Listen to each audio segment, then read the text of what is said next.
Welcome to a journey into one of the most gripping stories from the Bible, the tale of Jacob and Esau, a story of two brothers, their intense rivalry, betrayal, and a surprising moment of reconciliation. It's a story that goes beyond family dynamics, touching on themes of destiny, forgiveness, and the divine plan for nations. Have you ever wondered how sibling tensions can escalate to life-altering decisions? Or how a single act of forgiveness can heal years of bitterness? Join us as we uncover the twists and turns of this fascinating story. Trust me, you don't want to miss this. Our story begins in the ancient land of Canaan. Isaac, the son of Abraham, had married Rebekah. For many years, the couple remained childless, but they earnestly prayed to God. Finally, their prayers were answered, and Rebekah became pregnant. But this wasn't an ordinary pregnancy. Rebekah could feel an unusual struggle inside her womb, and when she inquired of the Lord, she received a profound answer. God told her, "Two nations are in your womb, and two peoples from within you will be separated. One will be stronger than the other, and the older will serve the younger." This prophecy set the stage for the lifelong conflict between her twin sons. When the time came, Rebekah gave birth to twins.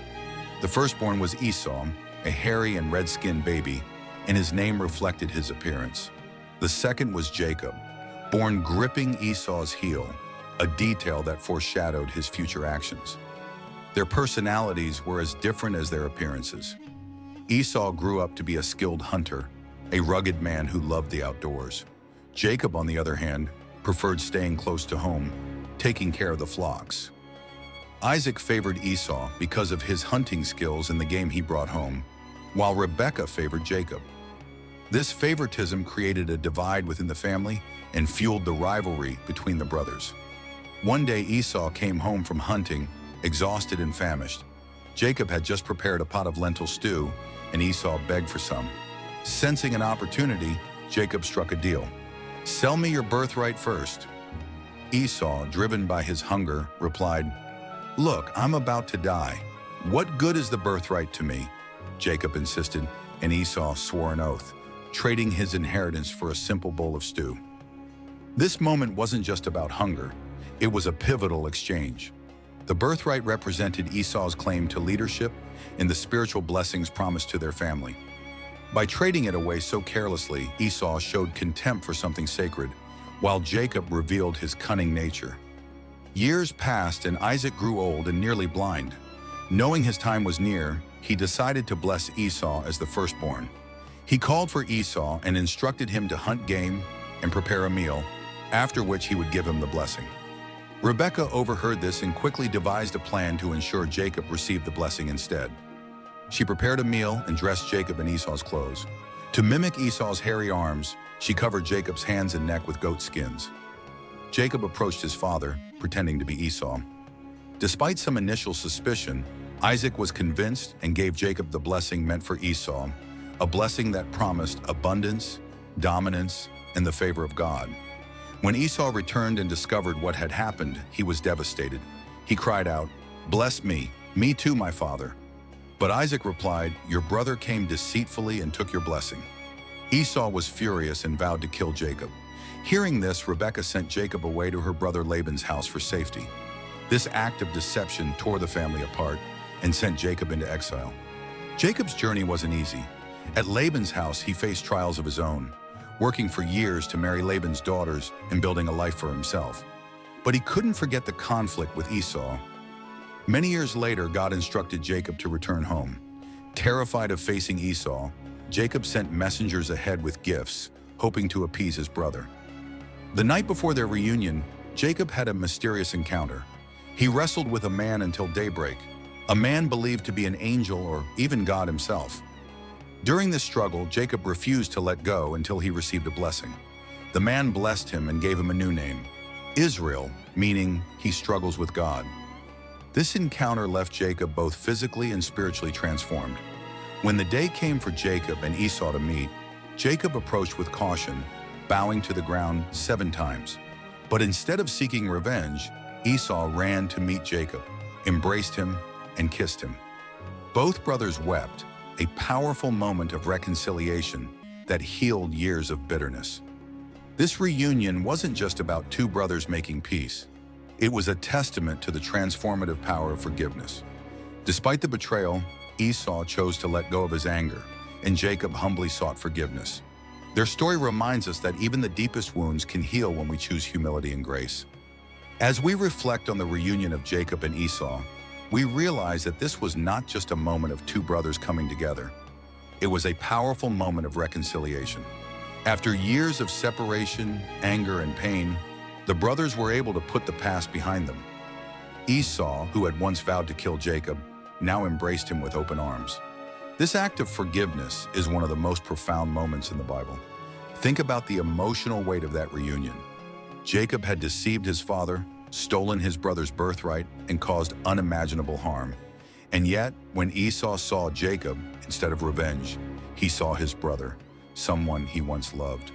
The years of bitterness melted away in that embrace. Their tears were not just tears of sorrow, but tears of healing that could only come through genuine forgiveness. This is something we can all learn from. It's a reminder that the weight of grudges, while heavy in the moment, pales in comparison to the peace that comes when we choose to forgive. Esau's forgiveness wasn't just a choice, it was a decision that took courage and strength. Imagine the pain Esau must have felt for all those years, betrayed by the person he should have trusted most in the world. But forgiveness is not a sign of weakness, it's a sign of true strength. Esau chose to let go of his anger and move forward, not just for his own peace, but for the peace of his family. Jacob, too, showed humility. He didn't approach his brother with pride or defiance, but with vulnerability and a willingness to accept whatever outcome awaited him. He acknowledged his wrongs and sought reconciliation. This is another key lesson for us. Reconciliation is not just about the offended party. It's also about the one who is wronged. It takes courage to admit fault, to seek forgiveness, and to change the course of one's life. When we look at this story in a broader context, we see that their reconciliation was more than just a family affair. It was a turning point in the history of Israel.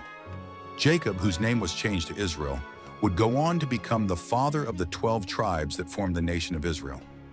Through this family, God's promises would be fulfilled, and his plan of salvation would unfold in the generations to come. This reconciliation between two brothers, then, was not only personal, but had eternal consequences. It teaches us that even the most painful conflicts can lead to growth and transformation if we are willing to forgive. Esau's willingness to forgive Jacob allowed for a new chapter in both of their lives, and for the future of an entire nation. We may never face a situation as dramatic as Jacob and Esau's, but we all experience conflict in our relationships. Whether it's with family, friends, or colleagues, we all encounter moments where we are wronged or where we wrong others. And in those moments, we face a choice. Will we harbor resentment and allow the wound to fester? Or will we choose to forgive and embrace the possibility of healing? Forgiveness doesn't mean forgetting the wrongs done to us. It doesn't mean that everything is immediately okay or that the past can simply be erased. But it does mean letting go of the control anger has over our hearts. It's about choosing peace over pain. It's about allowing God to heal our brokenness and make us whole again. This is exactly what Jacob and Esau did. They chose forgiveness over division, peace over conflict, and love over hatred. As we reflect on their story, we can ask ourselves, are we holding on to grudges? Is there someone in our life who we need to forgive? Someone we've been avoiding or harboring resentment toward? And perhaps most importantly, are we ready to seek reconciliation, not just for peace's sake, but for the growth and healing of our relationships? This story also reminds us that sometimes healing takes time. The process of reconciliation wasn't instant. The pain of betrayal didn't disappear overnight. But both Jacob and Esau allowed God to work in their hearts. Their reunion wasn't just a one-time event. It was the result of years of growth, change, and willingness to confront the past. At the end of their story, we see a transformed relationship. Jacob, the deceiver, and Esau, the wronged brother, were now united in a bond of forgiveness. The past no longer held them captive, and together they could move forward into a future full of promise and blessing. And in this moment, God's plan for their lives became clearer. When we look at our own lives, we can take comfort in knowing that no situation is beyond redemption. Even the deepest wounds can be healed. Even the most fractured relationships can be restored if we are willing to take the first step towards reconciliation. So what's the takeaway from this remarkable story?